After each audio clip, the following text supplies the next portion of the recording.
I remember like I was just at first just making music to impress my girlfriend at the time because she liked like all these DJs. I'm like, I can do this.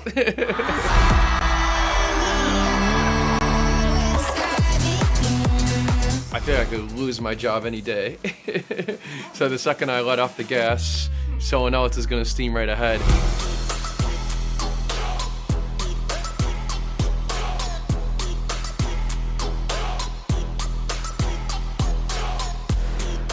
Tell me what you were absorbing in terms of electronic music, pop music, movies, media that, you know, kind of fed into what you're doing now. Like what was particularly inspiring to you? I mean, I think the other pop stars this year were really inspiring. Like I think the whole movement Charlie XCX had with Brett was just incredible because the music was amazing. It was very electronic focused, but then there's a cultural movement as well, which I think is every kind of artist's dream, right?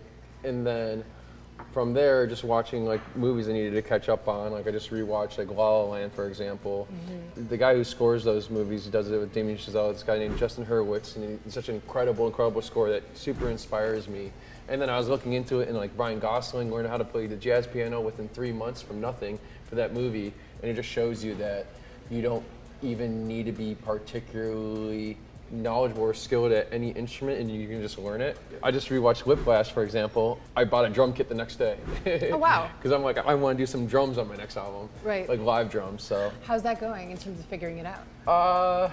I'm not ready to present that to the public yet, but you know, once I practice enough, I truly think anyone can learn any instrument and stuff, just like any language, if you fully commit to it. Do you have space for it with everything that you have going on to sit at the drums and like figure that out? No, but I'm not a normal person, I guess, because I kind of just commit my life to this, and I think that, I don't know, there's 24 hours in a day, right? So if I spend an hour a day doing drums, an hour a day doing piano, a couple hours a day producing music, a couple hours a day working on like the art concept of it, there's enough time in every day, I think, to do that. Maybe my relationships go out the window.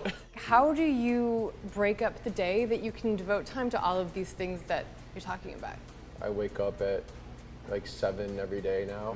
Because I try to go to bed by midnight. I do believe you need 7 hours, and then I pretty much just work up until I crash. And so I'll probably take a nap around like noon or something, which you can't do in a corporate job. And then so I kind of split it up in 3-hour blocks. Yeah, I really think anything's possible if you just have a really regimented, kind of like military-esque way of going about it. Oh, please, we must eat. Cheers. Cheers.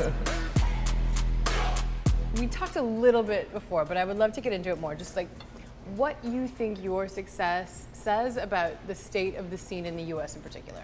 I think it's awesome to put America on the map a little bit. Yeah. Because I'm kind of really expanding internationally now, and I think a lot of American DJs kind of just got stuck in the America bubble and didn't grow out of it. I just want to showcase my art with the world. It's cool to be from America and being very supported by this country. So, of all the places that you've gone and that you get to go, is there a place in the world that feels like it's really thriving? Like everyone says South America, but like what places do you go and play and you're like, wow, the fans here are incredible? I mean, South America is a good answer. I mean, you're not going to find more passionate fans from not just the music, but they like follow the whole cult of personality sense of they really like know everything about me, which I think is awesome. Even though we don't even speak the same language. Like Brazil, I go there and there's like totems and signs and everything, and I'm like, wow, like I thought this was only an American festival thing. Sure. So they're true electronic music lovers at heart, and the hospitality there is incredible. So I really like going there. Another cheers, by the way. Cheers to our first course. Yes. Maybe slightly injured yourself? Yeah, because I'm an old man. I just turned 30, so I got a bum hip now. I ran too much too fast. Okay. And so I'm learning the harsh truths of aging. Okay. Well, you're 30, so I'm going to say that you're probably going to be fine I'm and chill, rebound pretty quickly. I mean, I used to run in high school, so I didn't stretch then, and I'm like, sure. Everyone, says you have to stretch. I guess they weren't lying. Would you want to work with a major pop star? I've shot my shot to like Dua Lipa and Charlie XCX and stuff more in like a joking manner.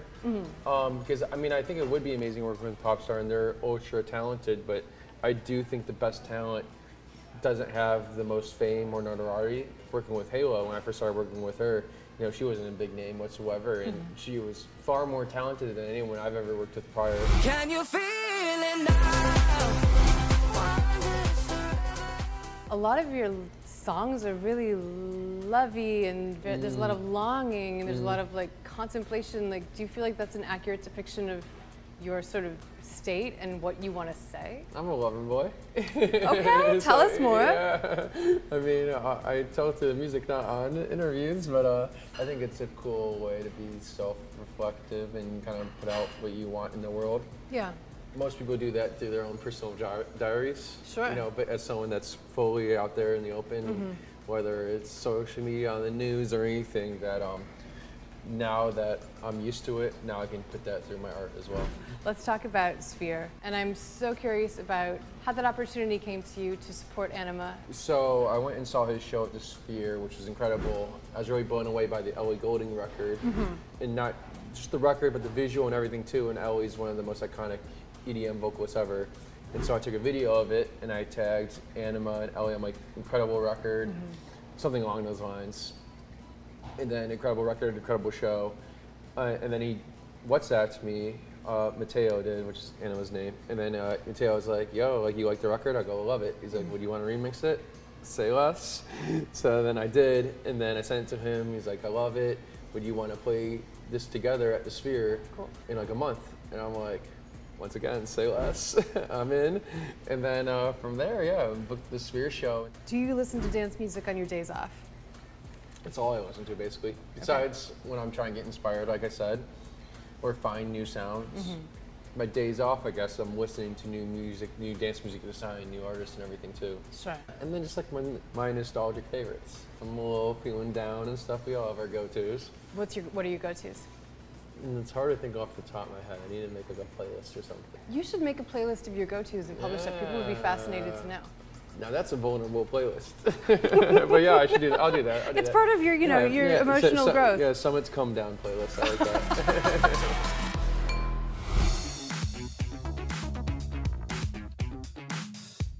Tell me about the role that fitness plays in everything that you're doing.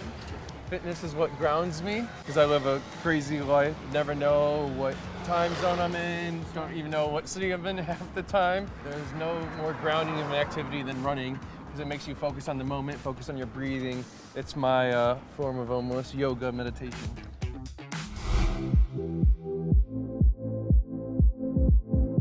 The last time I was really at home was like during COVID, and like no one knew who I was, and so I could walk around freely.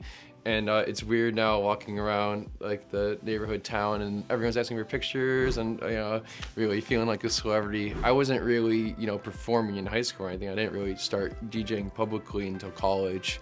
So it's kind of a crazy concept. Maybe I go back and DJ the prom or something. I did like film and stuff in high school, so I was always really involved in that and the creative side of that.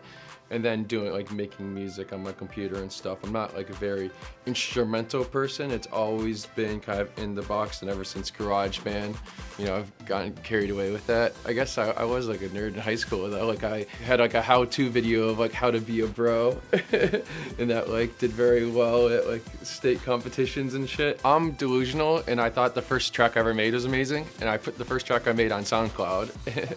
And I think it's still up there. Anything that would get people up and dancing and moving. I remember like I was just at first just making music to impress my girlfriend at the time and stuff like that, because she liked like all these DJs. I'm like, I can fucking do this. And then so I learned how, and then I'm like very sponge-like, where if I like to put myself in the room with talented people and I can pick up on the talents and stuff.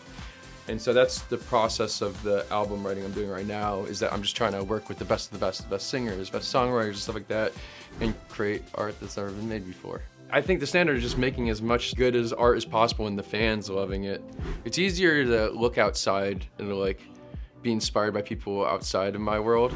I'm loving like what Timothée Chalamet's doing right now. It's fucking incredible. Like that he can, you know, do Wonka, Dune, and Bob Dylan all in the same year. I'm like, that's insane. That's like 3 different albums in the same year. I feel like I could lose my job any day. So the second I let off the gas, someone else is gonna steam right ahead. It's like, you know, pole vaulting, I gotta keep setting it higher and higher and higher, the bar. what I'm super inspired by the 90s rave, like VHS aesthetic, is that whenever you see old concert footage from then, the VHS, everyone's super living in the moment because of course there's no cell phones, no TikTok, whatever. And then so I want to bring that to my own show somehow, really capture the energy of a true party.